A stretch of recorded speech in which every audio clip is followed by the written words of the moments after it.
பிரியமான தேவ ஜனங்களே, இந்த நாள்ல கூட உங்களை பார்ப்பதுல ரொம்ப சந்தோஷப்படுறேன்.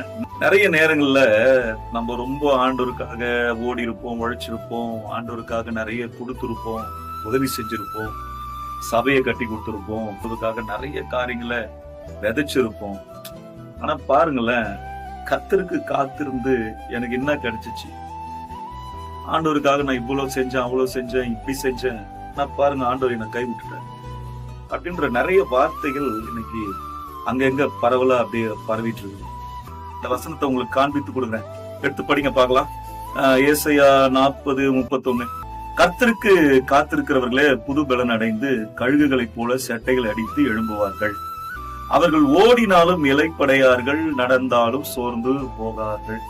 சரி, அதாவது கர்த்தருக்கு காத்திருக்கிறது. நீங்க யாருக்கும் காத்தில்ல சார், நல்லா புரிஞ்சுங்க. மாமாவுக்கு, மச்சானுக்கு, பெரியப்பாவுக்கு, சித்தப்பாவுக்கு, உறவுகளுக்கு, உறவுகளுக்கு, பெரிய பெரிய அதிகாரிகளுக்கு, எம்பி, எம்எல்ஏவுக்கு காத்திருக்கல. கர்த்தருக்கு காத்திருக்கீங்க. அவர் தான் உங்களை காத்த வச்சிருக்கிறார், வெயிட் பண்ண வச்சிருக்கிறார். அவர் வெயிட் பண்ண சொன்னா வெயிட் பண்ணுங்க, தப்பே கிடையாது. சரி, உங்களுக்கு முன்னாடி சில பேர், உங்களுக்கு பின்னாடி வந்தவங்க முன்னாடி போயிருப்பாங்கன்னு சொல்லிட்டு ரொம்ப நீங்க வருத்தப்படலாம். சரி, நான் ஒரு விஷயத்த நான் உங்களுக்கு சொல்லி கொடுக்குற விரும்புறேன். ரெண்டு நண்பர்கள் 101 அடுக்கு கட்டடத்துக்கு போனாங்களாம். ஒரு நண்பர் ரொம்ப பரபரப்பா இருப்பார், ரொம்ப சுறுசுறுப்பா இருப்பார். அவருக்கு எப்பவுமே டக்குன்னு உயர்ந்துடணும், டக்குன்னு பெரிய ஆள் ஆயிடணும்ன்ற ஒரு பெரிய ஆசை இருந்துச்சு. ஒரு நண்பர் ரொம்ப காத்திருக்கிற ஒரு மைண்ட் இருந்துச்சு. தேவனுக்கு பயப்படுற ஒரு மனுஷன் வச்சுங்களேன். சரி, இந்த 101 அடுக்கு மாடியில 2 பேரும் போய் லிப்ட்ல ஏறி நிக்கலாம்னு சொல்லிட்டு நிக்கும் போது பாத்தீங்கன்னா திடீர்னு கரண்ட் போயிடுச்சு. இந்த ஒரு 10 நிமிஷம் பார்த்தாங்க, இந்த கரண்ட் வந்த மாதிரி தெரியல. இந்த பரபரப்பா இருக்கிற ஒரு மனுஷன் என்ன பண்ணிட்டாரு, ஐயே என்னெல்லாம் காத்துட்டு இருக்க முடியாது, நான் என்ன பண்றேன், டக்குன்னு கிளம்புறேன்னு சொல்லிட்டு கடகடன்னு படிக்கட்டு ஏற ஆரம்பிச்சிட்டாரு. 101 மாடி கட்டிடத்தை ஒருத்தர் ஏறுறாரு.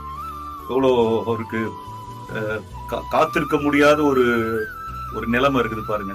இன்னைக்கு நிறைய பேர் அப்படிதான் குறுக்கு வழியை தேர்ந்தெடுத்துக்கிறது, குறுக்கு மனுஷர்களை தேர்ந்தெடுத்துக்கிறது.